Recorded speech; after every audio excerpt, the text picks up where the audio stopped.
What's going on, guys? I'm Alex with Sipner Tech. How are you doing? We are taking a look today at something really unique. This is the Arcade 1-Up Street Fighter Edition arcade cabinet. It's sold, oh my gosh, it's sold like almost everywhere. It's Walmart, Target, GameStop, Best Buy. Basically every major retailer sells this. You can walk in, you can purchase it, order online, go and pick it up. This thing is everywhere, widely accessible, and it's really easy to set up. I built it in 15 minutes.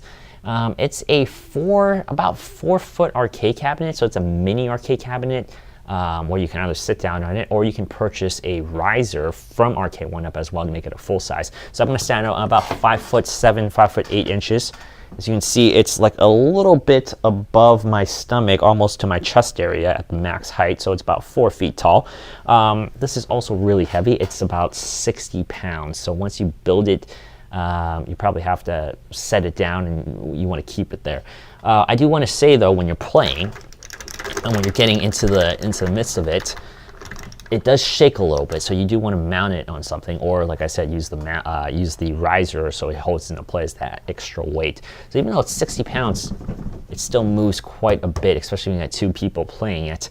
I have it set up here in our break room, our lunchroom at the office, and I've always wanted an arcade cabinet. I always thought it was the coolest thing, and I looked into the RetroPie for a very long time, but I just felt like I don't have the skill set or the patience to do something like that. Even if I purchase a kit, I don't think it will be as refined as this, and that's something that is a valid point to a lot of people when they're considering something like this purchase. In terms of how this thing works, we have 2 toggles here, one for volume, one for the on and off button. So you swap it and it turns on the on and off button. And then our second tier here, we have player 1, player 2, very traditional arcade style layout here. So you can start with 1 player and then you can play, and then the second player can join in at any time. Very traditional arcade. And even the menus and the home screens of all these games, it's basically everything we saw as kids in the arcade. It's a miniature version of that. It's really cool. It's not even a full miniature. It's like a half miniature of the full-size arcade cabinet. So I think it's a really cool compromise. This particular one we have here has 3 particular games. The Champion Edition for Street Fighter 2, which is a fan favorite for a lot of people. And then we have New Challengers and my personal favorite, Turbo. So I used to play Turbo a lot. I sucked at Street Fighter, and I still suck at it now, but it's pretty nice, and you know, the guys at the office really like the game. You know, competitive streaks here, and there is something different about playing with fight sticks than a joystick, and I really do like having this ability here instead of playing, you know, like a D-pad. It just feels quite different. So it's very similar to what we experience in all the other forms of Street Fighter 2. I used to play a lot on the Game Boy Advanced, the Game Boy Advance version on my SP, and I have to say I am really bad at Street Fighter when it comes to playing it on an arcade. Actually, I'm pretty bad at most fighting games when it comes to arcades, especially Street Fighter. I can never nail my special moves on them. But as you can see, like, I'm trying to do a Hadouken, and it's kind of hard because, oh, I just suck. That's probably why. But I just got pounded by Cammy. But the game runs very smoothly. There's no lag. The emulator that they're using here, whatever it is very smooth. It's like you're playing the actual game.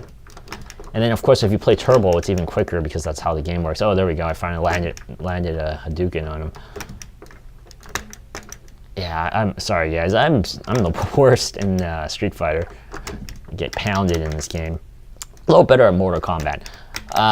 But anyway, we'll let her beat me. Quality control.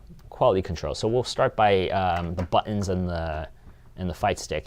So I don't know if it's all of them, but I've read some pretty bad reviews out there, and I kind of have one of these where this doesn't screw on fully. And That's kind of annoying.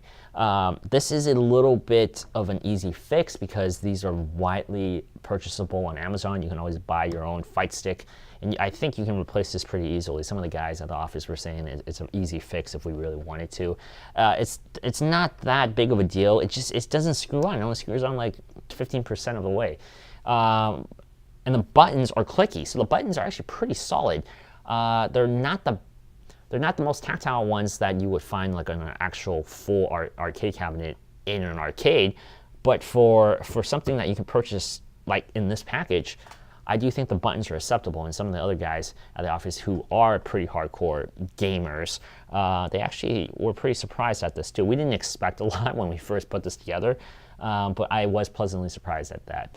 But yeah, quality control, one of the panels that we first took out of the box, it was already a little dinged up. I don't know if it was shipping or if it's just a quality control thing. Some of the screws aren't perfectly lined up. They should be, but they aren't. So there might be some quality control issues here.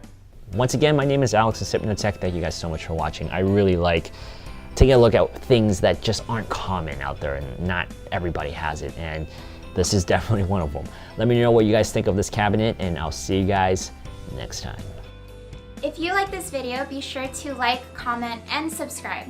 Also, hit the bell button below so that you don't miss a single video in the future. I'll see you guys next time. Bye!